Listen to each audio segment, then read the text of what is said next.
여러분 뭐 다 아시는 건 아닐 것 같은데 그래도 많은 분들이 아실 것 같은데 이 최경주라고 하는 남자 골프 선수가 있습니다. 한국 남자 프로 골프의 선구자 역할을 했던 그런 평가받는 아주 유명한 골프 선수인데요. 그가 최근에 제주도에서 열린 KPGA, 한국 PGA죠. 거기서 우승을 했습니다. 근데 역대 최고령 우승으로 이 KPGA 우승사를 다시 기록하는 그런 아주 큰 성과를 거뒀습니다.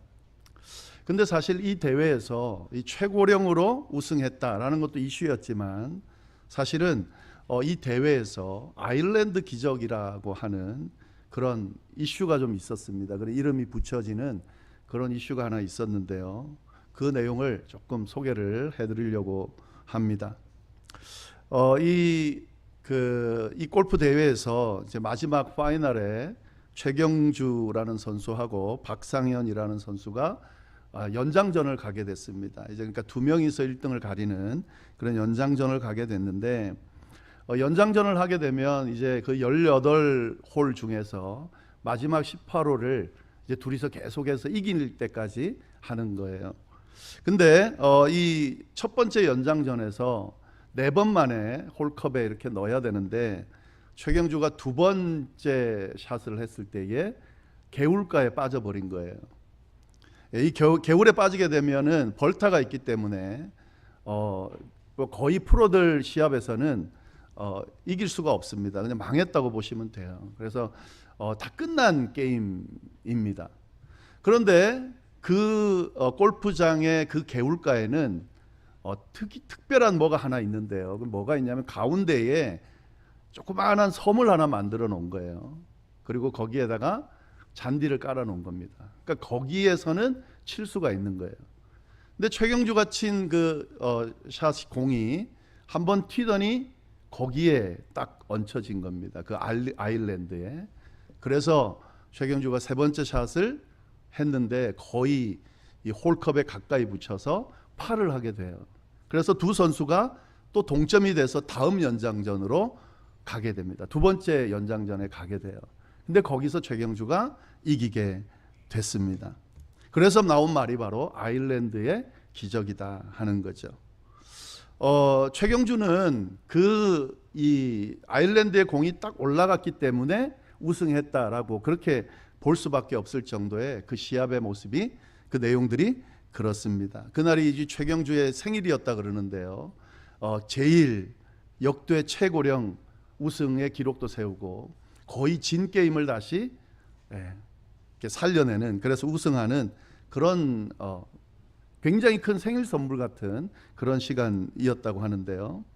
정말 운이 좋았죠. 거기에 또 어떻게 올라갈 수 있겠습니까? 그거 다 개울가에 빠졌다고 생각을 할 텐데 거기에 탁 올라갔다는 것은 아주 놀라운 그런 운이죠. 기적 같은 일이죠. 행운이 그에게 찾아온 겁니다. 근데 제가 말씀드리는 건 이 내용이 아니고요. 이제 그가 끝나고 난 뒤에 우승 소감을 인터뷰를 하는 내용을 보면은 이 내용을 보면 행운이었다라고 말할 수 없는 고백을 합니다. 그 내용을 제가 있는 그대로 한번 옮겨 보겠습니다. 그의 인터뷰 내용입니다. 아일랜드 그 조그만 것은 평생 못 잊을 것 같습니다. 사실 저는 정말 우승하고 싶었습니다. 그런데 어떤 상황이 어떻게 될지 모르기 때문에 더 간절해지는 거죠. 몸은 더 부담이 되고. 그렇지만 주님께 기도했습니다. 우승하고 싶다고. 그래서 그 아일랜드가 거기에 있었는지도 몰라요. 암만 생각해도 저는 해석이 안 돼요. 인간의 생각으로는 하나님의 뜻이 분명히 있을 거라 생각하고 치긴 했는데 정말 이런 극적으로 우승이 된 건 내가 한 게 아니고 하나님의 뜻대로 하신 거다 생각을 합니다. 네, 이렇게 지금 이야기를 했어요. 하나도 빠뜨리지 않고 정확하게 이렇게 이야기를 했습니다. 굉장히 독실한 기독교인이기 때문에 그 일반 그냥 뭐 신앙인들의 모임도 아니죠. 거기에서 인터뷰한 내용이 이 내용이었다 하는 거죠.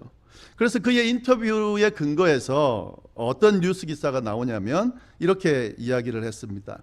최고령 우승 최경주, 기적의 아일랜드는 하늘이 준 생일 선물이다. 예, 최경주가 이렇게 고백을 하니까 뉴스에서도 언론에서도 이렇게 타이틀을 붙여준 거죠. 하늘이 준 생일 선물이다. 예. 이것이 바로 하나님을 믿는 이들의 믿음이고 태도입니다. 뭐 남들은 뭐 운이 좋아서 그랬다 이렇게 이야기를 하겠죠.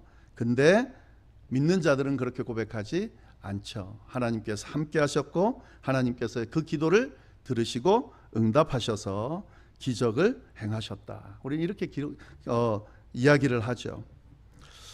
이처럼 하나님께서는 우리 믿는 자들에게 이런 기도에 응답하시면서 이런 기적들을 행해 주십니다. 이 최경주와 같은 기도 응답이 저와 여러분에게 넘치기를 간절히 바랍니다. 자, 그런데 제가 이 이야기를 드렸습니다. 근데 여러분, 이 제가 드린 말씀을 잘못 이해하시면 기독교 신앙과는 다른 쪽으로 갈 수도 있어요. 네, 오늘 그 이야기를 좀 드리려고 합니다. 최경주가 이렇게 고백했습니다. 제가 그렇게 말씀드렸고 하나님 앞에 기도했더니 하나님께서 기적을 행해서 승리하게 해주셨다. 맞는 말이죠. 근데 여러분 이렇게 단편적으로만 이해하시면 이건 기독교 신앙이 아니게 될 수도 있다 하는 거죠. 하나님께서 기도했더니 놀라운 행운을 나에게 주셨다. 그 행운이 내게 선물로 주어졌다. 이것보다 더 깊은 의미가 이 안에 있어요. 저는 이 최경주의 이야기를 인터뷰를 보면서 그 고백이 있었을 거라고 좀 분명히 생각하고 조금 들여다 봤습니다. 최경주가 고백하는 그 고백 속에는 야, 기도했더니 내가 정말 우승하고 싶었는데 기도했더니 하나님이 내게 우승을 선물로 주셨구나. 기적을 행하셨구나. 그래서 내가 너무 기쁘다. 이 의미만 있는 것은 아니라는 거죠. 진짜 최경주가 감격하면서 많은 사람들 앞에 이 사실을 감격하며 감사하며 고백한 그 내용 속에는 어떤 내용이 있는 거예요? 하나님이 나와 함께 하셨다는 거죠. 하나님이 나와 함께 하셨기 때문에 내 기도를 들으셨고 그 기도를 들으신 하나님께서 기적을 행해 주셔서 우승을 간절히 원하는 내게 선물로 허락해 주셨다. 이게 기독교 신앙의 이해고 고백이다 하는 거죠. 여러분 이 두 가지가 다를 것 같지만요, 아주 다릅니다. 같을 것 같지만 다릅니다. 뭐가 다른가 싶겠죠. 뭐 기도하면 하나님이 응답하셨다, 기적을 행하셨다와 하나님이 함께 하셨다와 뭐가 다른가? 완전히 달라요, 여러분. 행운이 주어졌다는 것에, 기적이 일어났다는 것에 집중하는 게 아니죠. 하나님이 함께 하셨다는 것에 집중하는 거죠. 그리스도인의 고백은 이게 다른 겁니다. 내가 기도했더니 하나님이 응답하셨다. 감사한 일이죠. 하나님이 응답하셨다는 게 그게 좋은 게 아니라 하나님이 나와 함께 하셨다는 게 좋은 거죠. 내 기도를 들으셨다는 게 좋은 거죠. 그리고 그 기도를 들으셔서 응답해 주셨다는 것이 좋은 거죠. 이게 기독교 신앙을, 바른 기독교 신앙을 가진 사람들의 고백입니다. 분명히 우리가 행운을 주시기를 바라고 도움을 주시기를 바라고 그래서 기도를 드립니다. 그래서 그 기도에 응답해 주시기를 바라면서 하나님께 도움을 요청합니다. 근데 여러분 그것 자체가 목적이 아니라는 사실을 잊지 마시기를 바랍니다. 하나님이 함께 해 주시기를 바라는 거죠. 내 기도 속에, 내 간구 속에, 내 지금 필요 속에 하나님이 나와 함께 해 주시기를 바라는 마음으로 그 기도를 드리는 거죠. 그리고 하나님이 함께 해 주셨을 때 그때 의미가 있는 거죠. 그래서 여러분 하나님께서 우리의 기도를 들으시는 게 중요한 게 아니라 우리와 함께 하시는 게 중요한 겁니다. 그래서요 성령에 대한 이해가 중요한 거예요. 저희가 지금 성령에 대해서 2주에 걸쳐서 이야기하고 있습니다. 알아가고 있습니다. 제가 제일 먼저 성령이 뭐라고 그랬습니까? 우리와 함께 하시는 하나님이다 그랬습니다. 그래서 성령의 임재가 중요한 거예요. 하나님이 우리와 함께 하시기 때문에. 성령이 우리와 함께하면 성령 하나님께서 우리와 함께하는 것이 되기 때문에 성령의 임재가 중요하다 하는 거죠. 성령에 대한 이해, 꼭 잊지 말아야 될 거, 우리와 함께 하시는 하나님이시다. 꼭 잊지 마시기를 바랍니다. 자, 그리고 두 번째 말씀을 드렸죠. 성령에 대한 이야기. 뭐라고 그랬습니까? 성령은 선물이다. 예수님께서 주신, 예수님의 간구를 통해 하나님께서 주신 선물이다 하는 거죠.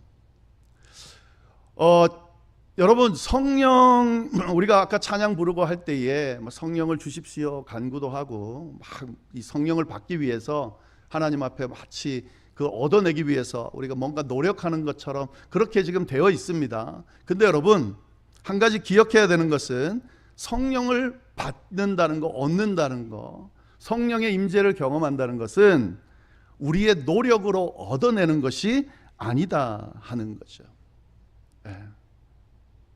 왜 그렇습니까? 하나님이 우리와 함께하는 것은 우리가 막 노력해가지고 얻어내는 게 아니에요. 한번 생각을 해보세요, 여러분. 여러분 중에 정말 어떤 사람보다 나는 착하고 하나님 보시기에 성실하고 하나님 보시기에 능력 있고 하나님 보시기에 열심히 일하고 그래서 하나님께 정말 칭찬받을 만한 사람이다 하는 사람이 있다고 합시다. 비교해서. 근데 그 사람이 하나님 앞에 그 모습을 가지고 자기가 한 행동을 가지고 하나님, 제가 이렇게 행동하고 이런 모습이기 때문에 당신이 나와 함께 주실 거라 믿습니다라고 만약에 생각을 한다면 어떨까요? 천지를 지으신 천지의 주인이신 하나님을 자기가 한 그 노력의 대가로 나와 함께 할 수 있을 거라고 생각하는 거, 이게 잘못된 생각이죠.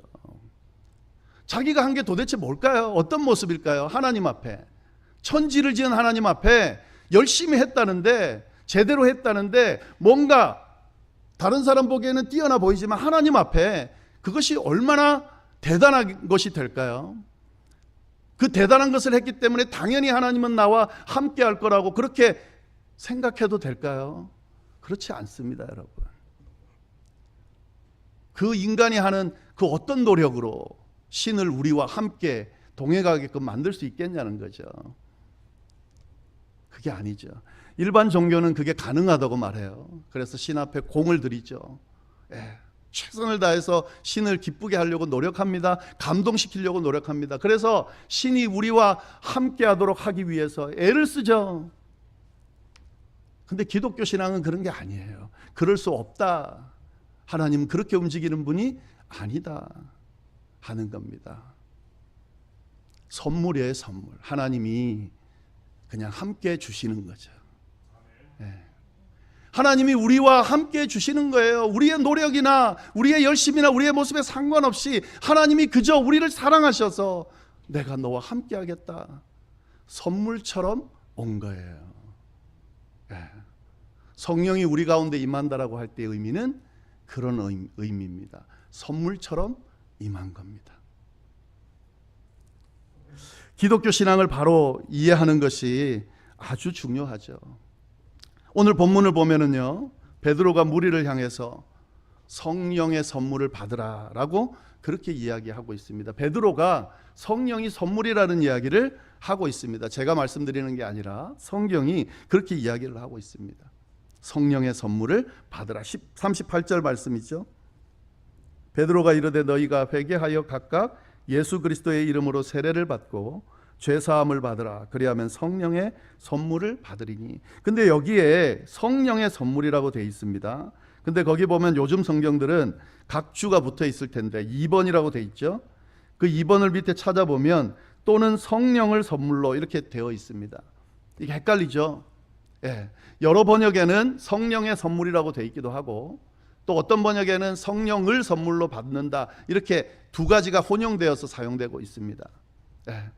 근데 어떻든 간에 성령을 선물로 받아야 성령의 선물도 받을 수 있다라고 생각한다면 저는 성령을 선물로 받는다라고 그렇게 이해하고 싶습니다. 그래서 주보에 나오는 세번역 성경으로 하면 성령을 선물로 받는다라고 저는 그렇게 이해하고 설명을 드리겠습니다. 베드로는 성령을 선물로 받을 거다라고 이야기를 했습니다. 너희가 성령을 받기 위해서 노력을 해라. 기도 많이 하고 철야 기도하고 교회를 열심히 섬기고 헌금 많이 하고 그러면 성령께서 선물로 주어질 거, 성령께서 오실 거다 이렇게 말하지 않고 성령은 선물이다. 너희의 노력에 상관없이 주어지는 거다. 그래서 이 선물을 받으라라고 지금 이야기하고 있다 하는 거죠. 여러분 꼭 기억할 수 있기를 바랍니다. 성령은 선물로 주어지는 것이다 하는 거죠. 자, 오늘은 성령을 선물로 받는다라고 하는 그 의미를 조금 더 알아보도록 하겠습니다. 이 베드로의 고백 속에 담겨 있는 그 의미를 가지고 성령은 선물인데 이 선물을 받는다는 것, 성령을 선물로 받는다는 것이 어떤 의미인지를 말씀을 통해서 좀 보도록 하겠습니다. 자, 베드로가 성령을 받을 거다라고 이야기한 이 내용을 보면 이 안에는 어떤 의미가 있을까요? 여러분, 우리가 지난 시간에도 이야기했지만 오해하시면 안 됩니다. 선물이라고 하면 우리는 물건이나 어떤 물체를 생각하기 때문에 성령을 선물로 받으라 그러면은 뭔가 물건이 주어지는 걸로, 물체가 주어지는 걸로 이렇게 이해하는데 그게 아니죠. 우리가 보통 이야기할 때에 자녀들이 우리의 선물이다, 부모님 우리의 선물이다, 친구들이 우리의 선물이다, 성도들이 우리의 선물이다라고 표현할 때에 물건이 아니죠. 인격체들이죠. 그러니까 성령을 선물로 받는다고 할 때 뭔가 물건이나 물체를 받는 걸로 생각하지 마시기를 바랍니다. 성령 하나님 인격체 그대로를 받는 거예요. 그 자체가 선물인 거예요. 이 이해를 가지고 보시기를 바랍니다. 그래서 그러면 이런 걸 이해하고 성령을 받는다, 선물로 받는다고 하면 어떤 의미가 있겠습니까? 선물을 받는다는 건 뭐냐면 성령 하나님과 인격적인 만남이 이루어진다는 것을 의미하는 거죠. 관계를 맺게 된다는 거예요. 그래서 성령을 받는다라고 하는 의미는 성령 하나님과 인격적인 관계를 맺는다라는 의미가 되는 겁니다. 무슨 신비한 기운 같은 거, 영 같은 거 이런 것들이 내게 임해가지고 내가 마치 뭐에 씌인 것처럼 그런 게 아니라요.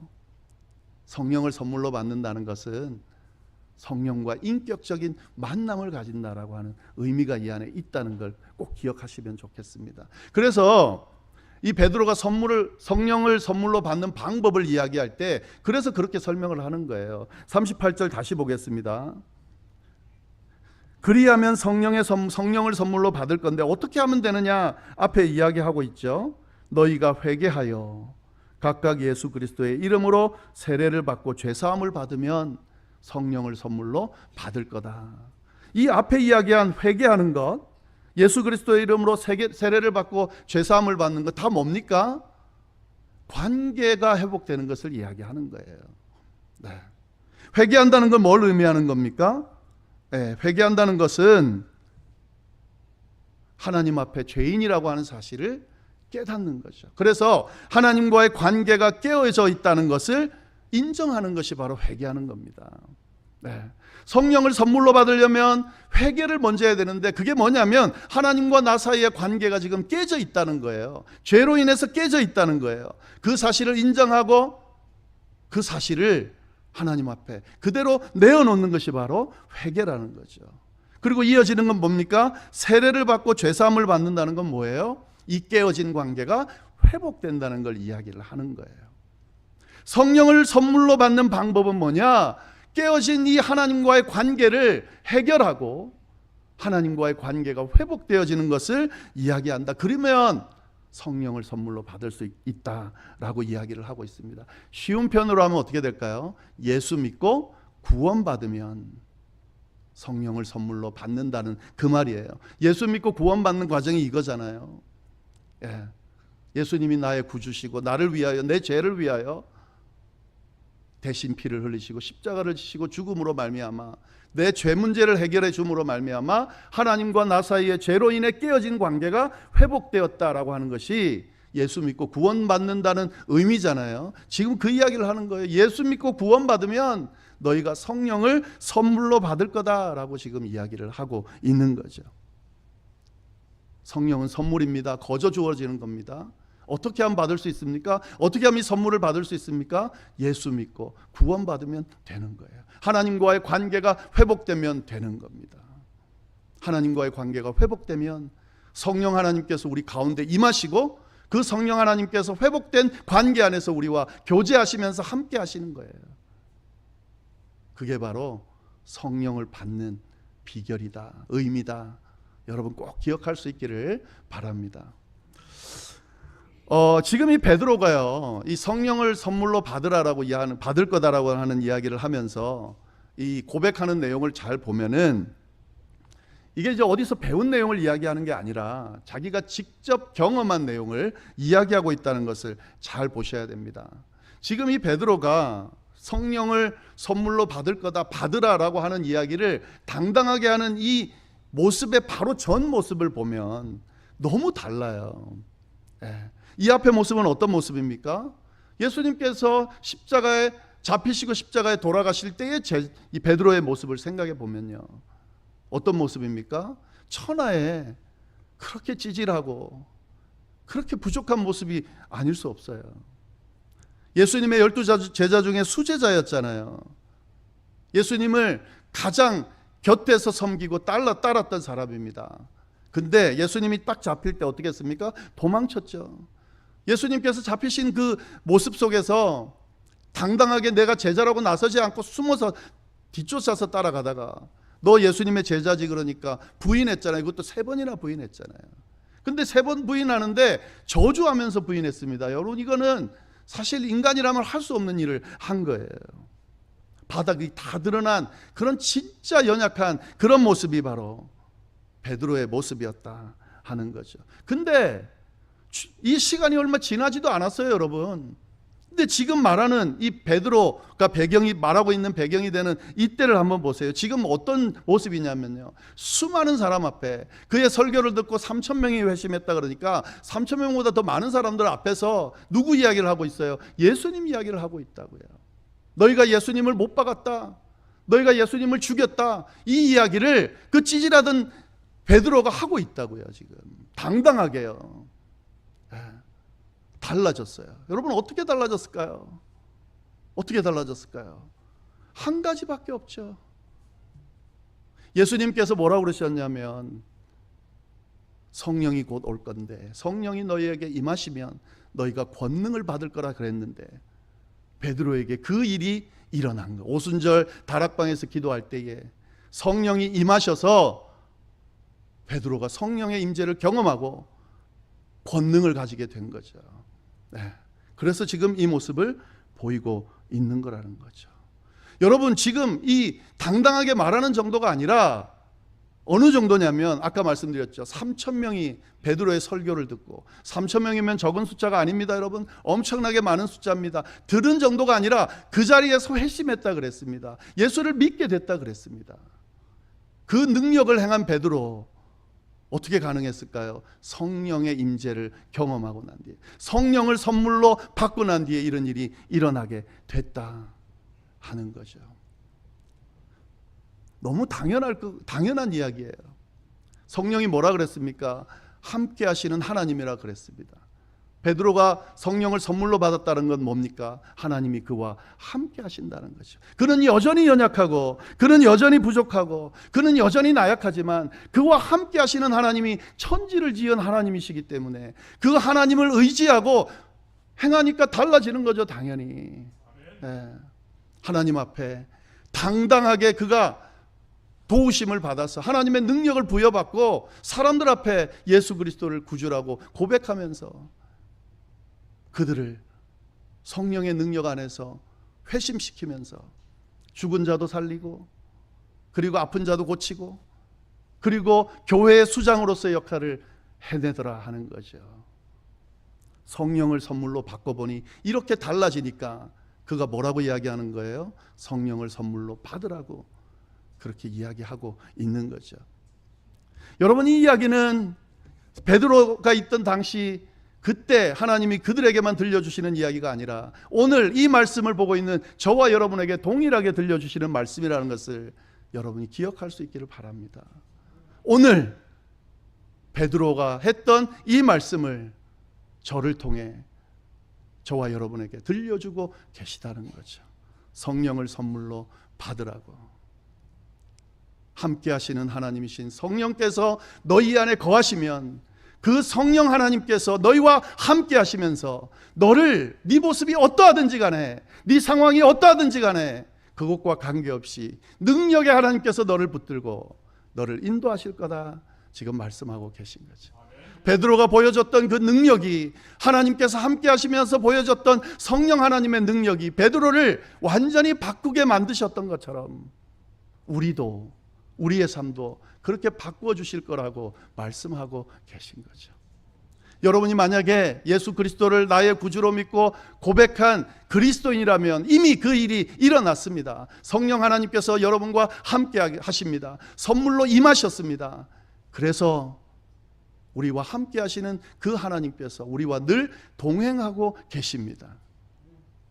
그 하나님과 함께하는 경험하는 삶을 살 수 있을 때 그때 진짜 그리스도인다운 삶을 살 수 있는 거예요. 그리스도인이 되었음에도 불구하고 하나님과 나 사이는 아무런 관련이 없는 것처럼 나와 함께 하시는 하나님이 내 가운데, 내 삶 가운데, 내 마음속 가운데 임재하고 있음에도 불구하고 나는 아무 상관이 없는 것처럼 살아가고 있다면 제대로 된 그리스도인이 아니겠죠. 성령 하나님과 함께하는 삶을 살아갈 수 있기를, 그리고 그 하나님께서 함께 하심이 얼마나 복되는지를 경험할 수 있기를, 그래서 최경주가 이야기한 이 정도가 아니라 수많은 믿음의 고백들을 할 수 있게 되기를, 기적들을 경험할 수 있게 되기를 간절히 바랍니다. 몇 가지 기적 경험하고 하나님 함께한 거 가지고 마치 자랑처럼 이야기하는 사람들이 있어요. 가소롭습니다, 여러분. 그 정도가 아니에요. 하나님이 우리와 함께 하셔서 전적으로 함께 하시면서 시간 순간 우리를 붙드시고 기적 같은 일을 지금도 행하고 계시다는 사실을 기억하면서 그 하나님과 동행하는 삶을, 성령 하나님과 동행하는 삶을 다 살아갈 수 있기를 간절히 바랍니다. 근데 아직도 예수 그리스도를 나의 구주로 영접하지 못한 분이 있다면 더 늦기 전에 그 구주 예수 그리스도를 내 구주로 받아들일 수 있기를, 회개하고 세례받고 죄사함 받음으로 말미암아 성령 하나님께서 내 삶 가운데, 내 마음속 가운데 임재할 수 있도록 환하게 열고 영접하실 수 있기를, 그래서 우리와 함께 하시는 그 하나님을 경험하실 수 있게 되기를 간절히 바랍니다. 기도하겠습니다.